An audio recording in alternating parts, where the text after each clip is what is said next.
केंद्रीय मंत्री स्मृति ईरानी ने चंडीगढ़ में एक जनसभा को किया संबोधित। बोली, मोदी सरकार ने महिलाओं को बनाया सशक्त, कांग्रेस को केवल सत्ता की भूख।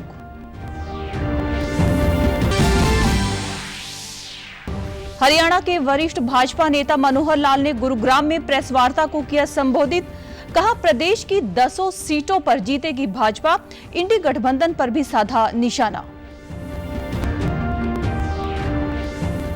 और पंजाब के मुख्य निर्वाचन अधिकारी सीबी सिंह ने 1 जून को मतदान वाले दिन विशेष छुट्टी का किया ऐलान। 30 मई, 1 और 4 जून को ड्राई डे किया गया घोषित। नमस्कार, चंडीगढ़ से आपका स्वागत है। मैं हूं पायल। अब समाचार विस्तार से। केंद्रीय महिला एवं बाल विकास मंत्री स्मृति ईरानी ने कल शाम चंडीगढ़ में भाजपा प्रत्याशी संजय टंडन के पक्ष में राम दरबार के दशहरा ग्राउंड में आयोजित एक जनसभा को संबोधित किया। इस दौरान उन्होंने कहा कि चंडीगढ़ की जनता लोकतंत्र का हनुमान बनकर भाजपा को विजयी बनाएगी।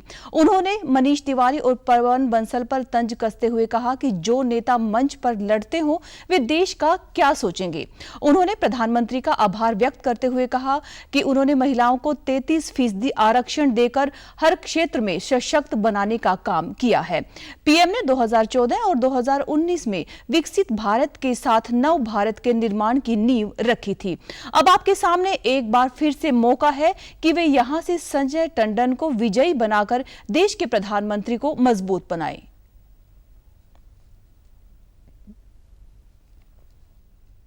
भारतीय जनता पार्टी की सरकार बनाई।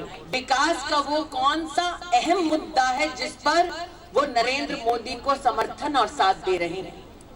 बहनों का ये कहना कि हमने जीवन में ये कभी नहीं सोचा था कि देश में एक ऐसे नेता आएंगे जो गरीब परिवारों की बहनों की दिन की शुरुआत सम्मान से हो, इस संकल्प को पूरा कर पाएंगे। केंद्रीय मंत्री ने कहा कि कांग्रेस देश के विकास के लिए नहीं, अपनी विरासत और सत्ता की भूख के लिए चुनाव लड़ रही है। कोरोना महामारी के समय मोदी सरकार ने लोगों को मुफ्त में वैक्सीन लगवाने और गरीबों तक फ्री राशन पहुंचाने का काम किया था। लोकसभा चुनाव के 7वें और अंतिम चरण के चुनाव के लिए प्रचार समाप्त होने से एक दिन पहले सभी पार्टियों ने पूरा दमखम लगा दिया है। इसी कड़ी में आज केंद्रीय मंत्री पीयूष गोयल ने भाजपा कार्यालय कमलम में एक प्रेस वार्ता को संबोधित किया। इस दौरान उन्होंने कहा कि संजय टंडन का पूरा जीवन चंडीगढ़ को समर्पित रहा है। हमें ऐसा ही नेतृत्व चाहिए जो चंडीगढ़ को विकास की ओर ले जाए। उन्होंने कांग्रेस पर निशाना साधते हुए कहा कि कांग्रेस राज में विकास दर 4% रहती थी, जो कि अब 14% है। वहीं महंगाई दर दोहरे अंकों में होती थी, जो अब 5% है। उन्होंने यह भी कहा कि मनीष तिवारी का खुद का वोट लुधियाना में है। उन्होंने पिछले चुनाव में आनंदपुर साहिब में व्यस्त होने के कारण भी वोट नहीं दिया और इस बार देखना होगा कि लुधियाना में कांग्रेस को वोट करेंगे या आपको अपना वोट देंगे। कांग्रेस की सरकार में डबल डिजिट इन्फ्लेशन हुआ करता था। मोदी जी की सरकार के 10 साल का औसतन महंगाई 5.5% है। चंडीगढ़ सुरक्षित है। चंडीगढ़ पहले भी सुरक्षित था, आज भी है, कल भी है। चंडीगढ़ का विकास सुरक्षित है। मैं स्वयं यहाँ से अभी लुधियाना जा रहा हूँ। ये सवाल जरूर लुधियाना के लोगों के बीच में भी उठेगा कि मनीष तिवारी जी किसको वोट देने वाले। आप में से किसी को कोई इस रहस्य का, इस मिस्ट्री का पता चले तो मुझे भी जरूर अवगत करना। बड़ा इंटरेस्टिंग ट्विस्ट है। उन्होंने कहा कि एक वोट महत्वपूर्ण होता है। एक वोट से भी हार जीत का फैसला होता है। उन्होंने यह भी कहा कि एनडीए की 400 से अधिक सीटें आने वाली हैं और सरकार बनना निश्चित है। भाजपा नेता एवं करनाल लोकसभा से पार्टी के प्रत्याशी मनोहर लाल ने कल गुरुग्राम में एक प्रेस वार्ता को संबोधित किया। इस दौरान उन्होंने दावा किया कि भाजपा हरियाणा की सभी 10 लोकसभा सीटों पर जीत हासिल करेगी।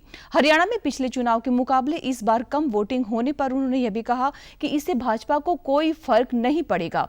भाजपा को लोगों ने धर्म और जातिवाद से ऊपर उठकर वोट दिया है।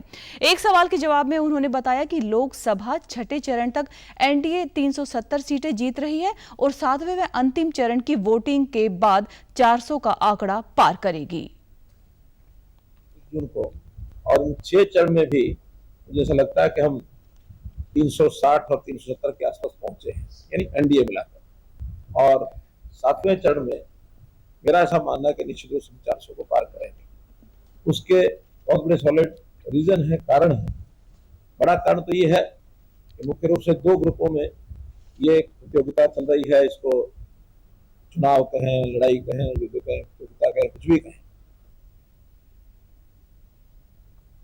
उन्होंने इंडी गठबंधन पर हमला बोलते हुए कहा कि विपक्ष झूठ की राजनीति करते हुए लोगों को गुमराह करने का काम कर रहा है। कांग्रेस अपनी हार मान चुकी है। पंजाब में कांग्रेस और आम आदमी पार्टी का झगड़ा हो रहा है। लोगों में पिछले 10 सालों के दौरान मोदी सरकार को लेकर विश्वास और अधिक बढ़ा है। टीम है, कितने हमारे दल हैं, कौन उसमें डोमिनेट कर रहा है। जहाँ दूसरे दल का जो प्रश्न है यूपीए का, तो यूपीए में यानी कोई अपना एक सर्वमान्य नेता वो चुन नहीं सके। और उसका सीधा कारण ये है कि मत भिन्नता इतनी ज्यादा है कि वो दल कहीं कहीं मिलकर भी लड़ रहे हैं, कहीं कहीं आपस में एक दूसरे के खिलाफ भी लड़ रहे हैं। पंजाब के मुख्य निर्वाचन अधिकारी सीबिन सिंह की ओर से 1 जून को मतदान वाले दिन प्रदेश में विशेष छुट्टी का ऐलान किया गया है। एक सरकारी बयान में उन्होंने कहा कि मतदान से 1 दिन पहले 30 मई, मतदान वाले दिन यानी कि 1 जून और मतगणना वाले दिन 4 जून को ड्राई डे घोषित किया गया है।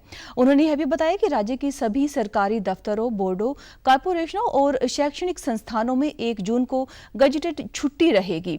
उन्होंने कहा कि पंजाब के किसी भी औद्योगिक संस्थान, कारोबार, व्यापार या फिर अन्य किसी भी संस्थान में काम करने वाले वोटरों को भी वोट डालने के लिए जन प्रतिनिधित्व एक्ट 1951 की धारा 135 बी के मुताबिक 1 जून को छुट्टी दी गई है।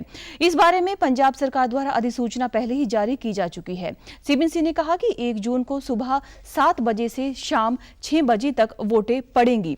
उन्होंने वोटरों से बढ़ चढ़कर अपने वोट के मताधिकार का प्रयोग करके लोकतंत्र के इस सबसे बड़े त्योहार में अपना योगदान डालने की अपील की है, ताकि निर्वाचन आयोग के इस बार 70 पार के लक्ष्य को हासिल किया जा सके। पंजाब एवं हरियाणा हाईकोर्ट के न्यायाधीश सर्वेश ठाकुर व जस्टिस ललित बत्रा की डबल बेंच ने 2021 के सीबीआई अदालत के आदेश के खिलाफ डेरा सच्चा सौदा प्रमुख गुरमीत राम रहीम और 4 अन्य की अपील को स्वीकार करते हुए 2002 के एक मामले में बरी कर दिया था। 10 जुलाई 2002 में डेरा की 10 सदस्यीय प्रबंधन समिति की सदस्य रणजीत सिंह की हत्या हुई थी। उसी मामले में यह फैसला आया है। गौरतलब है कि पंचकूला स्थित सीबीआई कोर्ट की ओर से रणजीत हत्या मामले में अक्टूबर 2021 में गुरमीत राम रहीम को उम्र कैद की सजा सुनाई गई थी। बरी होने के बाद सबदिल सिंह के वकील मोहिंदर सिंह ने बताया कि रणजीत हत्या मामले में कई अनियमितताएं होने के कारण कोर्ट ने आज सभी की अपील मंजूर करके उन्हें बरी कर दिया है। कमियां थी, इस करके जोड़ा है वो आज अदालत ने सभी की अपीलें मंजूर कर ली और सबको बरी कर दिया। और सीबीआई अदालत जो पंचकुला की है सेशन कोर्ट, उसके जो जजमेंट को रिवर्स कर दिया और सबको एक्विट कर दिया, बरी कर दिया। वहीं सिरसा डेरा के वकील जितेंद्र खुराना ने कहा कि इस मसले में जिन लोगों को सीबीआई अदालत की ओर से उम्र कैद की सजा हुई थी, उस फैसले को हाई कोर्ट ने बदल दिया है। केस में RC 8 में जितने भी 5 लोग थे सभी को बरी किया है। आज वो प्रोनाउंसमेंट के ऊपर लगा हुआ था, जिसकी आर्गुमेंट पहले हो चुकी थी और प्रोनाउंसमेंट के दौरान माननीय हाई कोर्ट ने जो निचली अदालत का फैसला था उसको बदल दिया है और सभी को एक्विट किया। जो माननीय हाई कोर्ट ने, माननीय न्यायपालिका ने आज जो ये फैसला दिया है उसका हम पूर्णतः स्वागत करते हैं। हाईकोर्ट के इस फैसले पर रणजीत सिंह के जीजा प्रभुदयाल ने कहा कि अब हम सुप्रीम कोर्ट में अपनी लड़ाई लड़ेंगे। राम रहीम के खिलाफ यह लड़ाई न्याय मिलने तक जारी रहेगी। हाईकोर्ट का फैसला हमारी इच्छाओं के अनुरूप तो आया नहीं। हम न्यायपालिका पे पूरा भरोसा है, सीबीआई ने हमें पूरा न्याय दिलाया था। अब हम इसकी सुप्रीम कोर्ट में लड़ाएंगे और मरते दम तक इंसाफ के लिए लड़ते रहेंगे। गौरतलब है कि डेरा प्रबंधन को शक था कि रणजीत सिंह ने साध्वी यौन शोषण की गुमनाम चिट्ठी अपनी बहन से ही लिखवाई थी। पुलिस जांच से असंतुष्ट रणजीत सिंह के बेटे जगजीर सिंह ने जनवरी 2003 में हाई कोर्ट में याचिका दायर करके सीबीआई जांच की मांग भी की थी। इसके बाद यह मामला सीबीआई को सौंपा गया था। भारत मौसम विज्ञान विभाग, क्लीन एयर पंजाब और असर संस्था की ओर से कल चंडीगढ़ प्रेस क्लब में एक कार्यशाला का आयोजन किया गया। इसमें हरियाणा और पंजाब में पड़ रही गर्मी, लू, जलवायु परिवर्तन और किसानों के समर्थन में एग्रो मेट्रोलॉजिकल डेटा की भूमिका जैसे महत्वपूर्ण मुद्दों पर ध्यान केंद्रित किया गया। इस मौके पर चंडीगढ़ मौसम विभाग के डायरेक्टर AK सिंह और मौसम वैज्ञानिक डॉक्टर शिवेंद्र सिंह ने बताया कि ग्लोबल वार्मिंग ने मौसम का पैटर्न बदल दिया है। इसका कारण किसानों की ओर से पराली जलाना और लोगों द्वारा रोजमर्रा के कामों में मशीनों का ज्यादा से ज्यादा इस्तेमाल करना है। डायरेक्टर AK सिंह ने कहा कि इस बार मॉनसून समय पर आ रहा है। 1 जून को यह केरल में एक्टिव हो जाएगा और 30 जून तक इस क्षेत्र में आने की उम्मीद है। उन्होंने कहा कि बेशक लू से फिलहाल कोई राहत नहीं है, लेकिन वीरवार तक इसकी तीव्रता में कमी आ जाएगी।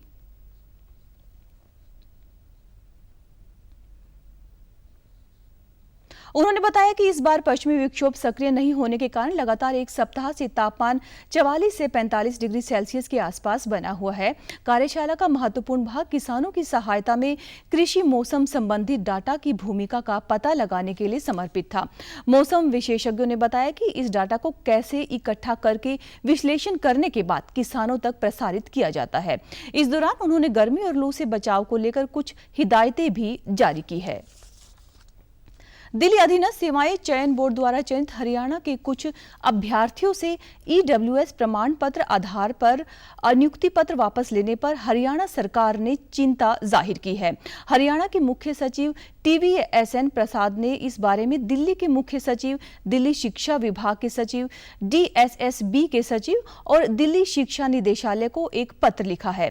इसमें उन्होंने अपील की है कि अंतिम तिथि से पहले या बाद में 1 जनवरी से 31 मार्च 2021 की अवधि के दौरान सक्षम पदाधिकारी द्वारा जारी EWS आय और संपत्ति प्रमाण पत्रों को वैध माना जाए और संबंधित उम्मीदवारों को अपना कार्यभार जारी रखने या फिर वापस कार्यभार ग्रहण करने की अनुमति दी जाए।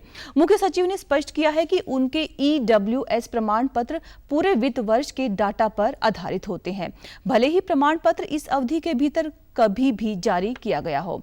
इसलिए वित्त वर्ष 2020-21 के पूरा होने के पहले जारी किए गए EWS प्रमाण पत्र वर्ष 2021-22 के लिए वैध माने जाने चाहिए।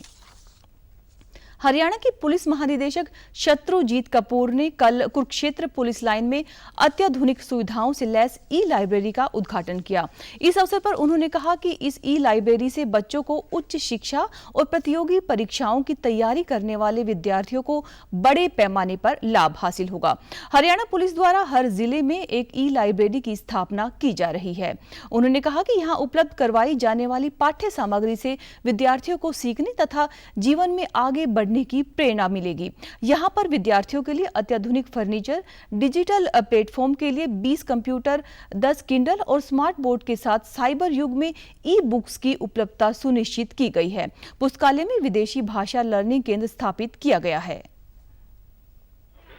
टोकरी पे भी हैं और कॉम्पिटिटिव एग्जामिनेशंस पे भी हैं और मुझे उम्मीद है कि ये बच्चों के लिए हमारा DAV स्कूल है यहाँ पर और कॉलोनी है, उन सब बच्चों के लिए ये यूथ एक्टिविटी का हब बनेगा और यहाँ पे बच्चे पढ़ के और तरक्की करें। विश्व क्लासिक साहित्य एवं अन्य विज्ञानों के विषयों के 25,000 से अधिक ई-बुक्स उपलब्ध करवाई गई हैं। यहाँ पर 100 लोगों के लिए बैठकर पढ़ने के लिए वातानुकूलित कक्ष एक ऐसे केंद्र के रूप में स्थापित किया गया है जिसमें पुस्तकालय का समय सुबह 8 बजे से लेकर रात 8 बजे तक रहेगा। और आप हमारे समाचार YouTube channel DD news Chandigarh, Facebook DD news Chandigarh और social media X DD news CHD पर भी देख सकते हैं। इसी के साथ चंडीगढ़ से समाचारों का सिलसिला समाप्त होता है। नमस्कार।